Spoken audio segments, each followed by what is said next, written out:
सातवें अध्याय से लेकर 9वें अध्याय तक भगवान ने जिस परम रहस्यमय विज्ञान से ज्ञान का वर्णन किया था उसके बहुत गंभीर हो जाने के कारण अब पुनः उसी विषय को दूसरे प्रकार से भली भांति समझाने के लिए 10वें अध्याय का आरंभ करते हैं।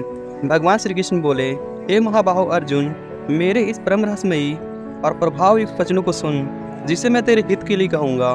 मेरी उत्पत्ति को अर्थात लीला से प्रकट होने को न देवता लोग जानते हैं और न महर्षि जन ही जानते हैं, क्योंकि मैं सब प्रकार से देवताओं का और महर्षियों का भी आदि कर्म हूँ। जो मनुष्य मुझे वास्तव में जन्म रहित, अनादि और संपूर्ण लोगों का ईश्वर मानते हैं वह संपूर्ण पापों से मुक्त हो जाते हैं। बुद्धि, ज्ञान, असमोह, क्षमा, सत्य, दम, सम तथा दुख सुख, उत्पत्ति, विनाश, भय और अहिंसा, समता, संतोष, तप, दान, यश और उपयश, प्राणियों के लिए ये अनेक प्रकार के अलग अलग भाव मुझसे ही होते हैं। 7 महर्षि और उससे पहले प्रकट होने वाले सनक आदि तथा 14 मनु, ये सब मेरे से उत्पन्न हुए हैं। इन्हीं से संसार में यह संपूर्ण प्रजा है। जो मनुष्य मेरी इस विभूति को और युग शक्ति को तत्व से जान लेते हैं वह भक्ति से युक्त हो जाते हैं, इसमें कुछ भी संशय नहीं है। संपूर्ण जगत की उत्पत्ति मेरे द्वारा की गई है, ऐसा मानकर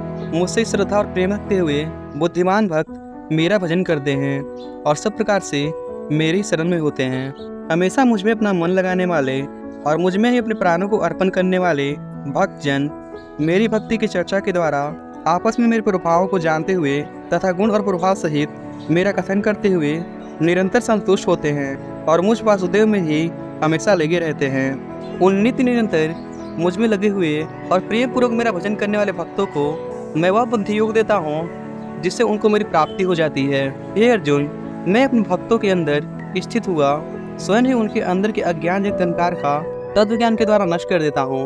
अर्जुन बोले, हे माधव, आप परम पवित्र हैं। समस्त ऋषिगण आपको देव पुरुष, अजन्मा और सर्वव्यापी कहते हैं। वैसे ही देवर्षि नारद, असित और देवऋषि तथा महर्षि व्यास भी कहते हैं और स्वयं आप भी मेरे प्रति कहते हैं। हे केशव, जो भी आप मेरे लिए कुछ कहते हैं मैं इन सबको सत्य मानता हूँ।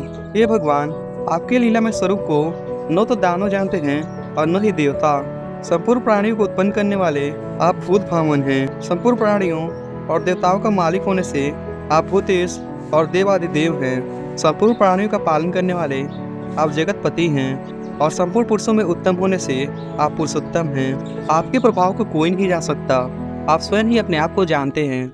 इसलिए आप ही दिव्य विभूतियों को संपूर्णता से कहने में समर्थ हैं। इसलिए आप स्वयं ही अपनी पूरी की पूरी विभूतियों का वर्णन कीजिए जिससे मुझे अविचल भक्तियों की प्राप्ति हो जाए। हे योगेश्वर, मैं किस प्रकार निरंतर चिंतन करता हुआ आपको जानूं, और हे भगवान, आप किन किन भाव में मेरे द्वारा चिंतन करने योग्य हैं। हे जनार्दन, आप अपनी योग शक्ति को और विभूति को विस्तार पूर्वक कहिए, क्योंकि आपके अमृतमय वचनों को सुनने से मेरी तृप्ति नहीं होती और सुनने की उत्कंठा बनी रहती है। भगवान बोले, हे कुरुश्रेष्ठ, अब मैं जो दिव्य विभूतियाँ हैं उनको तेरे लिए प्रधानता से कहूँगा, क्योंकि मेरे विस्तार का अंत नहीं है। हे निद्रा को जीतने वाले अर्जुन, संपूर्ण प्राणियों के आदि, मध्य और अंत में मैं ही हूँ और संपूर्ण प्राणियों के हृदय में स्थित आत्मा भी मैं हूँ। मैं अदिति के 12 पुत्रों में विष्णु और ज्योतियों में किरणों वाला सूर्य हूँ तथा 49 वायु देवताओं का तेज और नक्षत्रों का अधिपति चंद्रमा हूँ। मैं वेदों में सामवेद हूँ, देवों में इंद्र हूँ, इंद्रियों में मन हूँ और सभी प्राणियों की चेतना अर्थात जीवन शक्ति हूँ।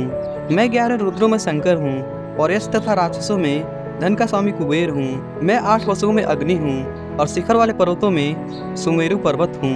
हे पार्थ, पुरोहितों में मुख्य बृहस्पति को मेरा स्वरूप समझो। सेनापतियों में कार्तिकेय और जलाशयों में समुद्र हूँ। मैं महर्षियों में भृगु, शब्दों में एक अक्षर अर्थात ओंकार हूँ। सब प्रकार के यज्ञों में जप यज्ञ और स्थित रहने वालों में हिमालय हूँ।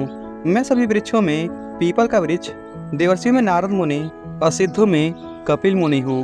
घोड़ों में अमृत के समान उत्पन्न होने वाला उच्चश्रव नामक घोड़ा, श्रेष्ठ हाथियों में इरावत नामक हाथी और मनुष्यों में राजा मुझको जान।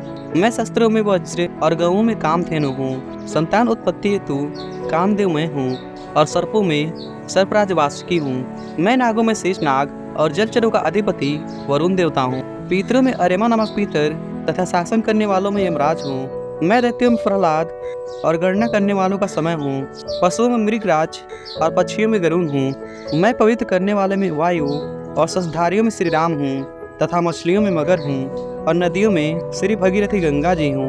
हे अर्जुन, सृष्टि का आदि अंत तथा मध्य भी मैं ही हूँ। मैं विद्याओं में आत्मविद्या अर्थात ब्रह्म विद्या और परस्पर विवाद करने वालों का तत्व निर्णय के लिए किया जाने वाला वाद हूँ। अक्षरों में आकार और समासों में द्वंद्व समास हूँ। काल का भी काल महाकाल, सभी तरह मुख वाला विराट स्वरूप और सबका धारण पोषण करने वाला भी मैं ही हूँ। सबका हरण करने वाला मृत्यु और सबको उत्पन्न करने वाला भी मैं ही हूँ। स्त्रियों में कीर्ति, श्री, वाक, स्मृधा, मेधा, धृति और क्षमा भी मैं ही हूँ। गाई जाने वाली श्रुतियों में वृहत साम और छंदों में गायत्री छंद हूँ तथा महीने में मार्गशीर्ष और ऋतुओं में बसंत हूँ। मैं छल करने वालों में जुआ और प्रभावशाली पुरुषों का प्रभाव हूँ।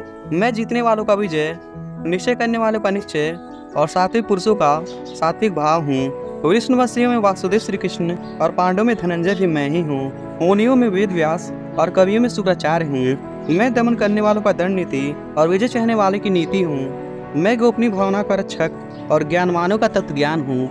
और हे अर्जुन, समस्त चराचर प्राणियों की उत्पत्ति का कारण भी मैं ही हूँ, क्योंकि इस संसार में ऐसा कोई प्राणी नहीं है जो मुझसे रहित हो, अर्थात चर और अचर सब कुछ मैं ही हूँ। मेरे दिव्य विभूतियों का अंत नहीं है। मैंने तुमसे अभी तक जिन विभूतियों का वर्णन किया है यह तो केवल नाम मात्र है। जो भी ऐश्वर्ययुक्त, शोभायुक्त और बलयुक्त प्राणी तथा पदार्थ हैं उन सबको तुम मेरे ही अंश से उत्पन्न समझो। और हे अर्जुन, तुम्हें इस प्रकार से बहुत जानने का क्या प्रयोजन है। मैं इस संपूर्ण जगत को अपनी युग शक्ति के एकमात्र अंश से धारण करके स्थित हूँ, अर्थात यह अनंत ब्रह्मांड मेरे किसी एक अंश से उत्पन्न है। दोस्तों, श्रीमद् भगवत गीता का 10वां अध्याय यहाँ समाप्त होता है। अभी तक हमने 9 अध्याय का सार अपने चैनल पर अपलोड कर दिया है। अगर आप चाहें तो प्लेलिस्ट में जाकर आप वहाँ देख सकते हैं। ऐसे ही और वीडियो देखने के लिए हमारे चैनल सनातन डिजिटल को सब्सक्राइब करें। तो मिलते हैं किसी नेक्स्ट वीडियो में, तब तक के लिए अपना ख्याल रखिए। हरे कृष्णा।